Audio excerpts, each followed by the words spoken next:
नमस्कार. श्री स्वामी समर्थ. आपल्या सर्वांचे पुन्हा स्वागत आहे माझ्या यूट्यूब चॅनलवरती. आशा करते की आपण सर्वजण स्वस्त आहात आणि मस्त आहात. आज आपण जाणून घेणार आहोत एक असा दिवस जो केवळ धार्मिक नाही तर आध्यात्मिक अर्थानेही अत्यंत पवित्र मानला जातो. तो म्हणजे पांडव पंचमी. हिंदू धर्मात प्रत्येक सण, प्रत्येक तिथीमागे काहीतरी प्रेरणादायी कथा दडलेली असते. ही कथा आपल्याला जीवनात संयम, श्रद्धा, सत्यमार्ग यांचे महत्त्व शिकवते. पांडव पंचमी हाच असा दिवस आहे जो धर्म, सत्य आणि न्यायाचा विजय दर्शवतो. कार्तिक महिन्याच्या शुक्ल पक्षातील पंचमी तिथीला साजरा केला जाणारा हा दिवस महाभारतातील पांडवांनी आपला दीर्घ वनवास संपवून अज्ञातवास पार करून हस्तिनापूरला या दिवशी परत आले. तो दिवस म्हणजेच पांडव पंचमी. या दिवसाचे महत्त्व केवळ ऐतिहासिक नाही तर आध्यात्मिक आहे. पांडव पंचमी आपल्याला सांगते की धर्मावर ठाम राहिल्यास संकटे कितीही मोठी असली तरी विजय निश्चित असतो.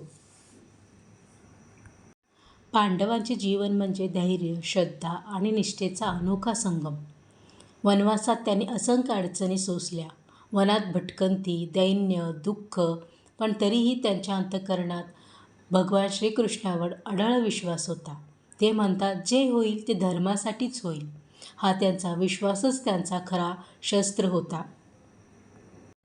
या दिवशी लोक सकाळी लवकर उठून स्नान करतात, पवित्र आणि नवीन वस्त्र परिधान करतात. घरातील देवारा सजवला जातो. भगवान श्रीकृष्ण, भगवान श्री विष्णू आणि पांडवांची पूजा केली जाते. धूप, दीप, फळे, फुले, तुळशीदळ अर्पण करून पवित्र मंत्रोच्चार केले जाते.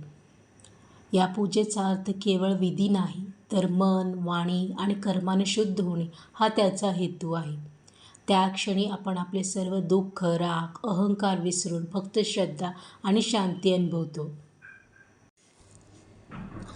असे म्हटले जाते की या दिवशी उपवास, पूजन करण्याने सर्व पाप नष्ट होतात, मन शांत होते, जीवनात सकारात्मक ऊर्जा प्रवाहित होते. हा दिवस धर्माचे स्मरण करून देतो. आपण कितीही व्यस्त, ताणतणावात किंवा अडचणीत असलो तरी सत्य आणि सद्गुणाचा दीप आपल्या मनात कायम प्रज्वलित ठेवावा. धर्मो रक्षति रक्षितः या श्लोकाचा अर्थ आहे, जो धर्माचे रक्षण करतो त्याचे धर्मरक्षण करतो. हा श्लोक केवळ ग्रंथात नाही तर जीवनात उतरवण्याचा संदेश देतो. आपण जेव्हा प्रामाणिकपणे आणि सत्याने वागतो तेव्हा स्वतः ईश्वर आपले रक्षण करतो. हाच पांडव पंचमीचा गूढ संदेश आहे.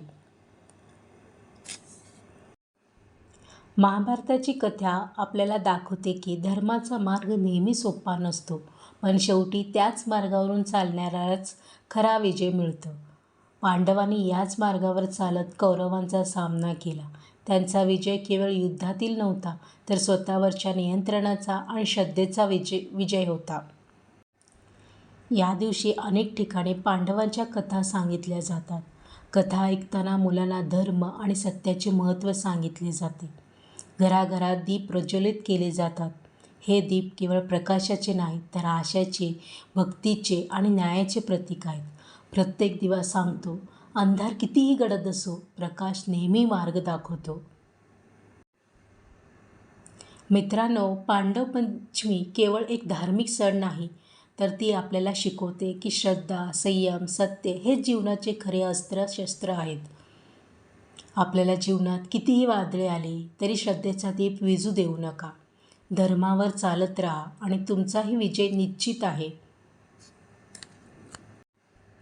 या दिवशी संध्याकाळी दीपदान करण्याची परंपरा आहे. तो क्षण खूप सुंदर असतो. प्रत्येक घरातून, प्रत्येक मनातून एक प्रकाश झळकतो. त्या प्रकाशात आपण आपले दुःख विसरून फक्त ईश्वराची कृपा अनुभवतो. म्हणूनच या दिवशी आपण एक संकल्प करूया, सत्यावर चालूया, धर्माचे पालन करूया आणि आपल्या आयुष्यातील प्रत्येक दिवा धर्माच्या प्रकाशाने उजळवूया. धर्मो रक्षति रक्षितः सत्यम शिवम सुंदरम. धर्ममार्गे चालूया, पवित्रतेतून उन्नती साधूया. ही होती पांडव पंचमीची कथा आणि तिचा दिव्य संदेश. धर्म, सत्य आणि श्रद्धेचा उत्सव या दिवशी आपण फक्त पूजा नाही तर आपल्याला मनातील प्रकाश जागवतो. आपल्या सर्वांना पांडव पंचमीच्या हार्दिक शुभेच्छा. आपल्या सर्वांचे धन्यवाद. माहिती आवडली असेल तर शेअर करायला, कमेंट करायला आणि चॅनलला सबस्क्राईब करायला विसरू नका. पुन्हा भेटूया. तोपर्यंत नमस्कार. श्री स्वामी समर्थ.